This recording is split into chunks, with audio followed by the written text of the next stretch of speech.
今天小马要聊一些身处在自由世界双重标准的例子给大家看。第一，2018年香港战中三子，包括了这个伟大的雨伞运动领导人在内的黄之锋被提名诺贝尔和平奖。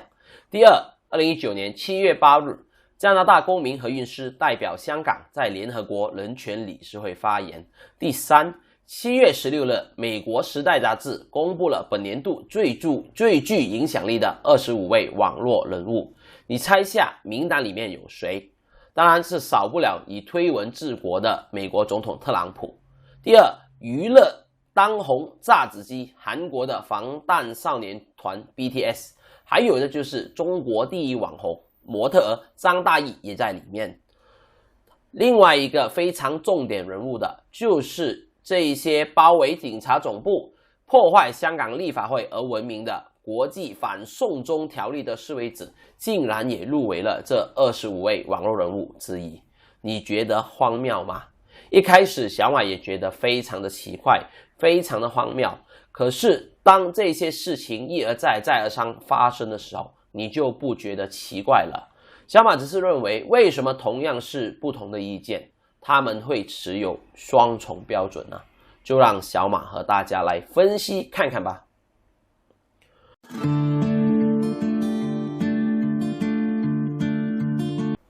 Hello， 大家好，今天是2019年7月17日，这里是小马识途，不是老马糊涂。小马呢，每天会和你聊一则你感兴趣的时事新闻。新朋友记得按订阅和旁边的小铃铛。所以说到双重标准的话，我们就来拿何韵诗和校长谭咏麟来和大家做对比，大家就能够明白了。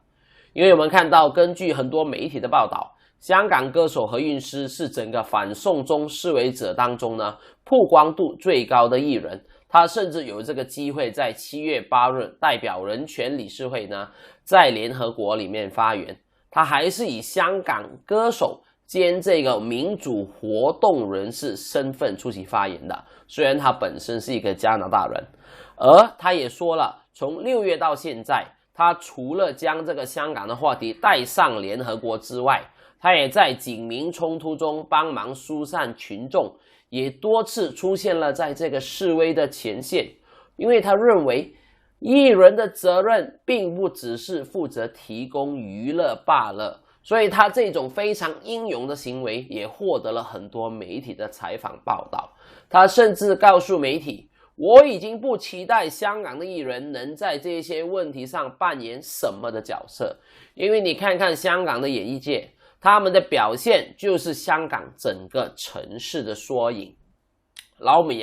也让大家知道一下，其实何韵诗从2014年战中运动开始呢，就一直积极在香港的民主议题上发表自己的看法。虽然他已经不是香港人，可是就因为这样的发表，他说对他的演艺事业呢是非常巨大的，因为他是这个支持港独的这个分子。他还说自己是这个 Hong Kongers， 在这样的做法之下呢，他在大陆肯定遭到商家全面的封杀，因为你是在分裂国家嘛，任何的一个国家也不会容许他的子民在国家里面分裂自己的地方。可是他这样的做法，在香港的年轻人中间，大家当他是神一般的存在。何韵诗支持 LGBT， 支持同性恋，支持香港真普选，支持港独，是一个真正追求自由民主的创作歌手。在香港的演唱会都是常常爆满。何韵诗也说，虽然他在被封杀后在大陆的收入是0，可是呢，他靠自己成立品牌、发行专辑、新书以及演唱会，他所获得的收入呢，都比之前能在大陆所赚到的钱更多。所以大家其实还不用那么害怕的，毕竟我们还有700万人在香港，还有全世界很多人都会支持他们的。所以可以看得出，何韵诗所做的一切都获得了大家的赞美，甚至成为了香港和全世界年轻人追随的对象。问题来了，我们来看一下另外一个对比。言论自由，自由的国度，不是说我们能够容纳不同的意见吗？而何韵诗也强调艺人的责任，应该不是只提供娱乐，应该可以做得更多，对不对？我们看，除了何韵诗，我要拿另外一位我喜欢的歌手来做今天的例子，就是这个 Alan Dam 校长谭咏麟。他在6月30日只是出席了这个称警大会，还包括了这个 B 仔钟镇涛以及营地梁家辉一起都出席了，表示支持香港警察。这有错吗？这些艺人难道他们为香港做的奉献会少吗？这一次反送中的这个活动呢，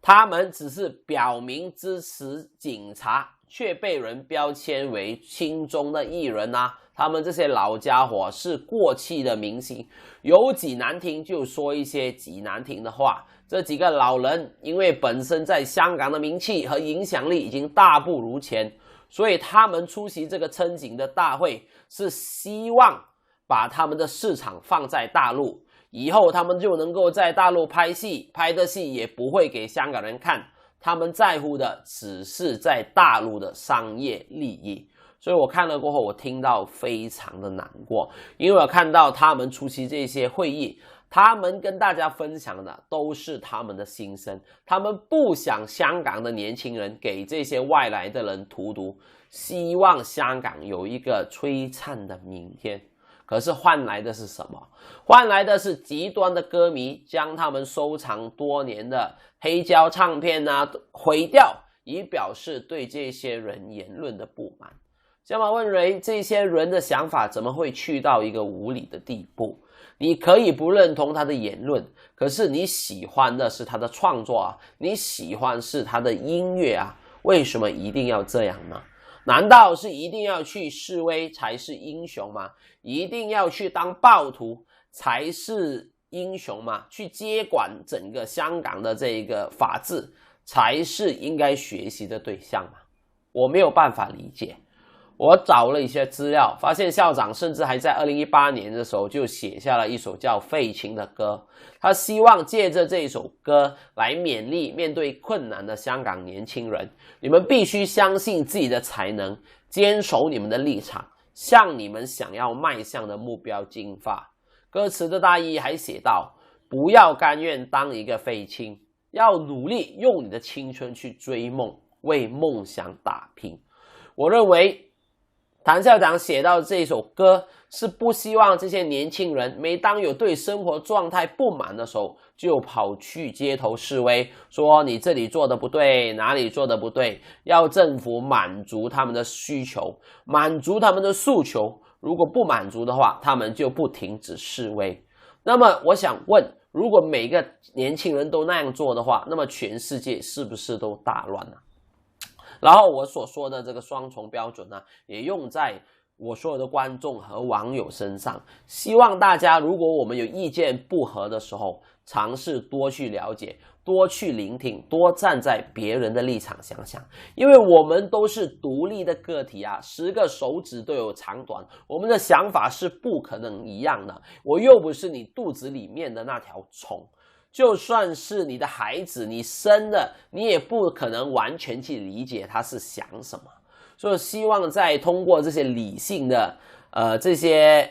脑力激荡过后，你会发现不一样的自己。然后小马呢，在经过这几天的沉淀过后，也学着再多聆听别人的声音。在这个过程中呢，是有很多的朋友给我鼓励和支持。然后在昨天呢，坦克猫 TV 的猫哥呢也给我发了一个视频，就写着7月18日小马识途的油管频道到了人性的这个分水岭。所以我个人呢也表示感谢坦克猫的意见，虽然大家可能有时候对他所说的东西呢是不认同他的立场，但是无可否认，他的确是我在成长的过程中呢曾经拉过我一把的贵人。所以我再次感谢猫哥，我也不会忘记你和我说过的，在这条路上兄弟登山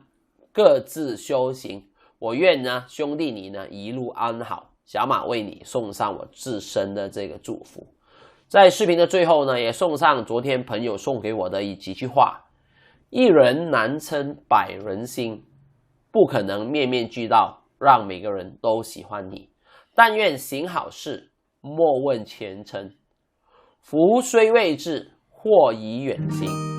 路遥知马力，日久见人心。小马会继续在征才的路上，内容收集、写稿、管理粉丝群等等的人才，我需要你。其他的事我们明天再聊吧，